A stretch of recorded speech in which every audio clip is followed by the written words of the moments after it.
అందరికీ నమస్కారం. నమస్కారం. నేను మీతో ఒక విషయం చర్చించాలి. చెప్పు. ఇది నా బెయిల్కి సంబంధించిన విషయం తెలుసు.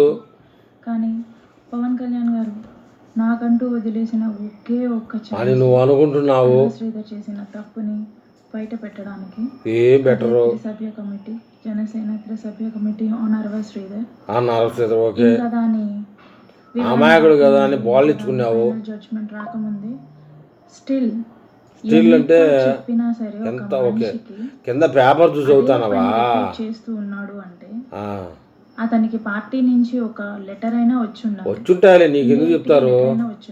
అవును, ఆ ఇండైరెక్ట్ గా లెటర్ ఏమిటో మరి నాకు కూడా తెలియదు. నీకు ఎందుకు చెప్తారు? తప్పు లేనప్పుడు తప్పు నువ్వు చేసావు. మొగుడిని, తల్లిదండ్రుల్ని, కొడుకుని కూడా మోసం చేసావు.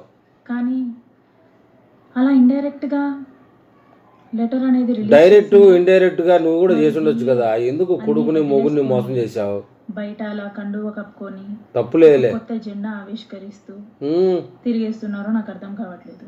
పోదులే, నీకు కాదు. ఒక దరిద్రుడు, ఒక పనికి మాలినోడు నన్ను కొట్టాడు. అట్ట కాదు కొట్టాల్సింది, వేరుగా కొట్టుండాలి. వాడేదో పెద్ద సాధించేశాను, ఇంకిది మాట్లాడదు, నేనేం చేసినా సరే ఇది అసలు మాట్లాడే పొజిషన్ మాట్లాడు. భయపడి ముందు ఉంది నీకు ముసళ్ళ పండుగ తిరగదు అనేసి అనుకుంటున్నారు. అవును, ఈసారి కొట్టడానికి రండి, నేను నా నోట్తో కాదు, ఈసారి కొట్టరు, చెప్తాను. ఈసారి వేరే ఉంటుంది. అనవసరంగా ఒక్క దెబ్బ పడినా సరే మీ మీద మీ పరువు పోతుంది. అవును తెలుసు. అలాంటి పరిస్థితులు తెచ్చుకోవద్దండి. వద్దొద్దు. లాస్ట్ టైం నీ ఏజ్ కి గౌరవం ఇచ్చు, లేకపోతే నేను షాక్ లో కాదు సాక్షి మాటలిని. కాకపోతే ఈసారి నా నోటికి కాదు, నా చేతికే పని. నువ్వు నోటికి పని చెప్పవు, కింద దానికి పని చెప్తావు తెలుసు. పార్టీ కండువా ఎందుకు వేసుకుంటున్నా నీకు చెప్పాలనా? ప్రజలే దీన్ని నువ్వు మొగుడిని ఎందుకు మోసం చేసినావు, కొడుకుని ఎందుకు మోసం చేసినావు చెప్పు. ఉందా అనేసి ప్రజలే గమనించుకోవాలి. పరిస్థితి తెలుసులే ప్రజలకి. పార్టీ కండువా ఎందుకు వేసుకున్నావు అని అడగడం పోయి ప్రజలందరూ సపోర్ట్ చేస్తున్నారు అంటే ప్రజలు మంచోళ్ళు. నువ్వు ఒక నీ మాదిరి పరంపోగులు కాదు. కాకపోతే మీ ఇంట్లో కూడా ఆడవాళ్ళు ఉంటారు, నీలాంటి వాళ్ళని ఆడవాళ్ళు గొంతు పిసికి చంపేస్తారు. ఉంటారు వాళ్ళందరికీ కూడా కడ్డీ కాల్చి నీలాంటి వాళ్ళకి. అది చిన్నది కావచ్చు, పెద్దది కావచ్చు, సిచ్యువేషన్ మీ దాకా వస్తే వస్తుంది సిచ్యువేషన్. మొగుడు అమ్మ నాయన ఉండగా కొడుకు ఉండగా వస్తుంది సిచ్యువేషన్. ఇలాంటి ఎమ్మెల్యేస్ వల్లే వస్తాయి. అవును. అండ్ అరవ శ్రీధర్, నీ గురించి లాగాలంటే ఈస్ట్ గోదావరి, ఏలేశ్వరం నుంచి విజయవాడ హోటల్ దాకా లాగా అన్ని హోటల్లో తిరిగిందా నువ్వు? నీ గురించి అందరికీ తెలుసు. కొట్టిన వాడి గురించి సంయుక్తంగా తెలియజేయగలను. సంయుక్తం ఓకే. స్క్రిప్ట్ చదువుతాను, చదువు. ఇంకొకటి కింద చూడు. నువ్వు కండువా వేసుకున్నంత మాత్రాన ఏదో సాధించినట్టుగా లేదు. పవన్ కళ్యాణ్ గారిని మొత్తానికి కొన్ని మొండమోపించావు. ఈసారి రాజకీయాల్లోకి రాలేడు. Shame of you. మగాడి లక్షణం కాదు శ్రీధర్. మగాడు కాకపోతే వాడు నీకు ఎందుకు అన్ని మాటలు అభాసం చేస్తాడు? సమాధానం చెప్పి శ్రీధర్ వైపు తప్పే లేదని నిరూపించి శ్రీధరు మోసపోయాడు. అప్పుడు కండువా వేసుకుంటే నీకంటూ ఒక గౌరవం ఉండేది.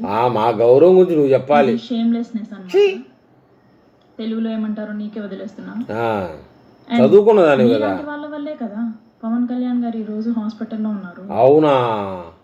నీలాంటి ఎమ్మెల్యేలు, ఇన్ఛార్జీలు ఆయనకి బలంగా ఉండాలి గానీ బలహీనమైపోయి నీలాంటి వాళ్ళు తగులుకొని 15 మాటలు అభాసం చేసుకుంటే ఎట్లా వస్తుంది బలం?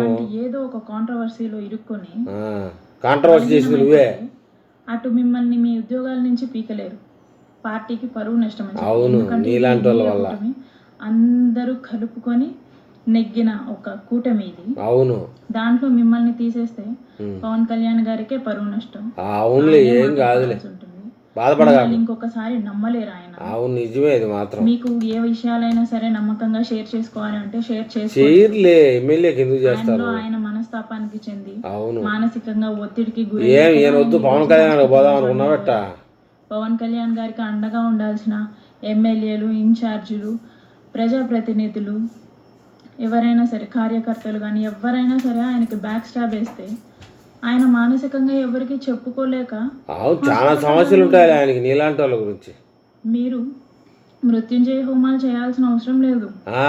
ఆయన మాట పాటించండి చాలు. అబ్బో, ఆయనకి అదే పెద్ద. అందరికీ నమస్కారం.